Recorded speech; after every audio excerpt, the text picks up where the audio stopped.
Hello everyone, welcome to my YouTube channel. ನಾನು ಶ್ವೇತಾ. ನಾನು ಇವತ್ತು ಮದುವೆಯಲ್ಲಿ ಮಾಡೋ ಆ ಥರ ಶಾವಿಗೆ ಪಾಯಸ ಮಾಡೋದು ರೆಸಿಪಿ ನಿಮ್ಮ ಜೊತೆ ಶೇರ್ ಮಾಡ್ಕೊಳತ್ತೇನೆ. ವಿಡಿಯೋನ ಸ್ಕಿಪ್ ಮಾಡಿದ್ರೆ ಫುಲ್ ನೋಡಿರಿ. ಈ ವಿಡಿಯೋ ನಿಮ್ಗೆ ಏನಾದರೂ ಇಷ್ಟ ಆದ್ರೆ ಶೇರ್ ಮಾಡಿರಿ, ಲೈಕ್ ಮಾಡಿರಿ, ಹಂಗೆ ಒಂದು ಸಬ್ಸ್ಕ್ರೈಬ್ನೂ ಮಾಡಿರಿ. ಮೊದಲಿಗೆ ಶಾವಿಗೆ ಪಾಯಸ ಮಾಡೋಕೆ ಏನೇನು ಬೇಕು ಅನ್ನೋದು ನೋಡೋಣ ಬರ್ರಿ. ಇವಾಗ ಮೊದಲಿಗೆ ನಿಮ್ಮ ಕಡೆ ಯಾವ ಡ್ರೈ ಫ್ರೂಟ್ಸ್ ಇರ್ತಾವಲ್ಲ, ಆಲ್ಮೋಸ್ಟ್ ಅಂತಂದ್ರೆ ಎಲ್ಲರ ಮನೆಯಾಗಿರುವಂಥದ್ದು ಕಾಜು, ಬಾದಾಮ, pumpkin seeds, sunflower seeds, watermelon seeds, ಚಿರಂಜಿ, ಆಮೇಲೆ ಮೊನಕ್ ಅಷ್ಟು ತೊಗೊಂಡೇನು. ಒಂದು ಅರ್ಧ ಕಪ್ ಆಗೋ ಶಾವಿಗೆ, ಇನ್ನೊಂದು ಅರ್ಧ ಕಪ್ ಆಗೋಷ್ಟು ಬೆಲ್ಲ ತೊಗೊಂಡು ಅದ್ರ ಮ್ಯಾಗ ಸ್ವಲ್ಪ 2 ಏಲಕ್ಕಿನ ಕುಟ್ಟಿ ಇಟ್ಕೊಂಡೇನು. ಇವಾಗ ಒಂದು ಪಾತ್ರೆ ತೊಗೊಂಡು ಅದಕ್ಕೆ 1 ಸ್ಪೂನ್ ಆಗುವಷ್ಟು ತುಪ್ಪ ಹಾಕ್ಕೊಂಡು ಏನು ಡ್ರೈ ಫ್ರೂಟ್ಸ್ ಇದ್ದಿಲ್ಲ ಅವನ್ನೆಲ್ಲನೂ ಹಾಕಿ ಫ್ರೈ ಮಾಡ್ಕೊಳತ್ತೇನು. ಎಲ್ಲನೂ ಚಲೋ ತಂಗೆ ರೋಸ್ಟ್ ಮಾಡ್ಕೋಬೇಕು. ಇವಾಗ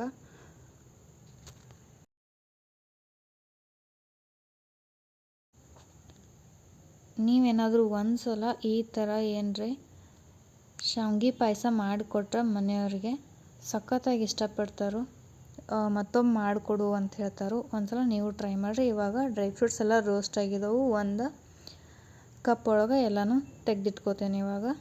ಇವಾಗ ಮತ್ತು ಅದೇ ಪಾತ್ರೆ ಒಳಗೆ ಏನು ಅರ್ಧ ಕಪ್ ಆಗೋ ಶಾವಿಗೆ ತೊಗೊಂಡಿದ್ನಲ್ಲ ಹಾಕಿ ಮತ್ತು ಇದ್ರೊಳಗೆ ಫ್ರೈ ಮಾಡ್ಕೊಳತ್ತೇನು. ತುಪ್ಪ ಹಾಕಿ ನನ್ನ ಸಲುವಾಗಿ ಮತ್ತು ತುಪ್ಪ ಅದು ಏನು ಹಾಕೊಳತ್ತಿಲ್ಲ. ಸೊ ಇದ್ರೊಳಗೆ ಚಲೋ ತಂಗೆ ಫ್ರೈ ಮಾಡ್ಕೋಬೇಕು. ಇವಾಗ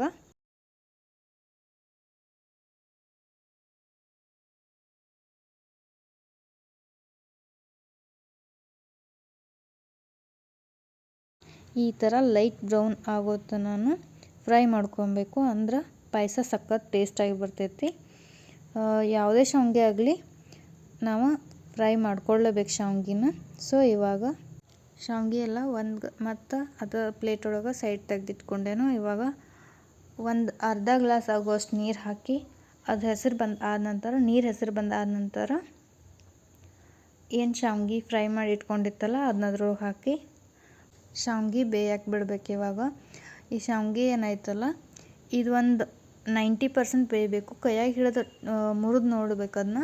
ಅದು ಸಡನ್ನಾಗಿ ಮುರಿತಂತಂದ್ರೆ ಒಂದು 90% ಬೆಂದೈತಿ ಅನ್ನೋದು ಗೊತ್ತಾಕೈತಿ. ಇವಾಗ ಒಂದು ಅರ್ಧ ಕಪ್ ಆಗುವಷ್ಟು ಬೆಲ್ಲ ಹಾಕಿ ಚಲೋ ತಂಗೆ ಮಿಕ್ಸ್ ಮಾಡ್ಕೋಬೇಕು. ಸೊ ಇವಾಗ ಆಲ್ಮೋಸ್ಟ್ ನಮ್ಮ ಶಾವಿಗೆ ಪಾಯಸ ರೆಡಿ ಆಗಿದಂಗೆ. 1 ಗ್ಲಾಸ್ ಆಗುವಷ್ಟು ಹಾಲು ಹಾಕಿದ್ದೇನೆ. ಇವಾಗ ಸ್ವಲ್ಪ ಶಾವಿಗೆ ತೊಗೋಬೇಕು, ಜಾಸ್ತಿ ಹಾಲು ಹಾಕಬೇಕು. ಅಂದ್ರೆ ಬರೋಬ್ಬರ ನಮ್ಗೆ ಮದ್ವೆ ಶೈಲಿ ಒಳಗನ ಬರ್ತೈತಿ. ಮದ್ವೆ ಒಳಗೆ ಯಾವ ಥರ ಮಾಡ್ತಾರಲ್ಲ ಅದೇ ಥರ ಇದನ್ನ ಒಂದು 2 ನಿಮಿಷ ಮತ್ತು ಕುದಿಸ್ಕೊಬೇಕು ಹಾಲು ಹಾಕಿ. ಆದ ನಂತರ ಡ್ರೈ ಫ್ರೂಟ್ಸ್ ಏನು ರೋಸ್ಟ್ ಮಾಡಿ ಇಟ್ಕೊಂಡಿರ್ತೀವಲ್ಲ ಅದನ್ನ ಹಾಕಿ ಮತ್ತು ಒಂದೇ ಕುದಿನ ಕುದಿಸ್ಕೊಬೇಕು. ಸೊ ಇವಾಗ ಒಂದು ಆದ ನಂತರ ಸ್ಟವ್ ಆಫ್ ಮಾಡಿ ಇಟ್ಕೊಂಡ್ರೆ ಆಯಿತು.